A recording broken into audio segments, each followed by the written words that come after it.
In this video, I show you how you can easily photograph subjects against a white background. When coming up with a setup to where you can photograph against a white background, I advise finding a corner in a room somewhere in your house where you have a door on each side of the wall making up that corner. Then you can clamp a couple of clamp lights as shown, and I use daylight compact fluorescent bulbs to illuminate my subject. Now, as you see, I use poster board as the background for my subject, and then I have another clamp light clamped against a pedestal table. Before you place your object, especially if it has a flat base, I recommend using something white to mount it on. I have this plastic object which I use as a base to elevate the subject off the construction paper. What I'm going to isolate against the white background is this piece of authentic, genuine imitation amber. And there is the amber placed on top of the white object to elevate it off the white background. I'm going to turn the lights on one at a time so you can see how the shadow shifts from one light to the next, and how with each additional light source from a different angle renders the shadow a little lighter in color. Here is light number 1. And now light number 2. And last but not least, light number 3.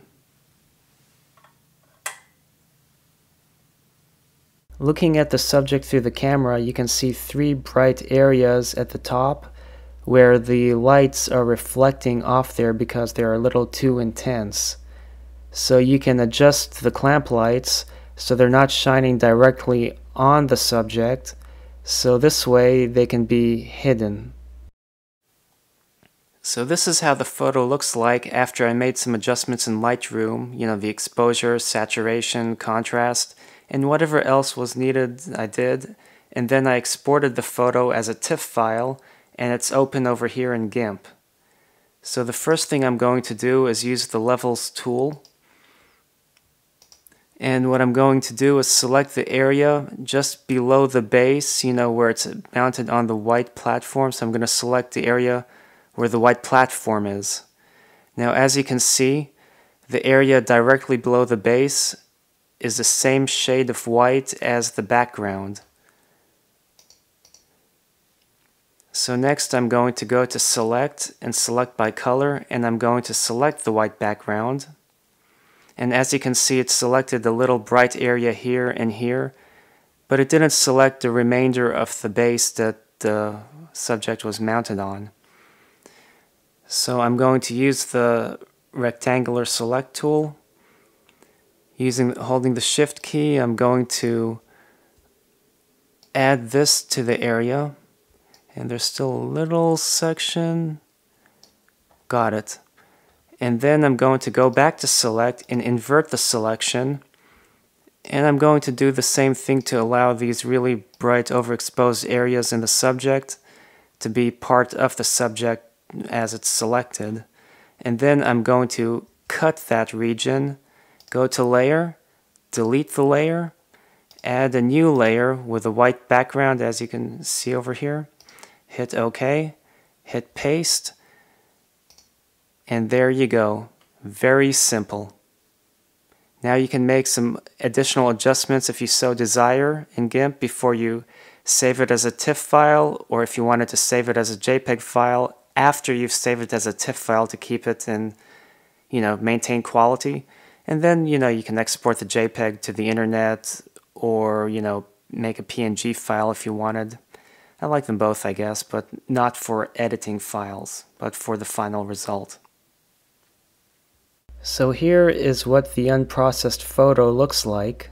Naturally I cropped it so it can fit on the screen, and I can line it up with the processed ones. And this is how it looks processed after going through it in Lightroom. Now on the left, this is how it looks after I isolated it against a white background in GIMP. And then I made a few minor adjustments in GIMP, trying to enhance the contrast and saturation, but it's like the piece of imitation amber looks a little more vibrant, but the base doesn't look as natural, so some more tweaking and adjustments will have to be made before I settle on a final result. Certain subjects, if they are elevated a little bit off there, like this camera on the tripod, you can keep a little shadow at the bottom and it actually looks very natural. So this is one of the things you can do when you try to isolate against a white background. And in this scenario, you don't need to cut it and paste it in a new layer like I demonstrated in GIMP. Now you are equipped to adequately photograph subjects against a white background. I hope you enjoyed this video.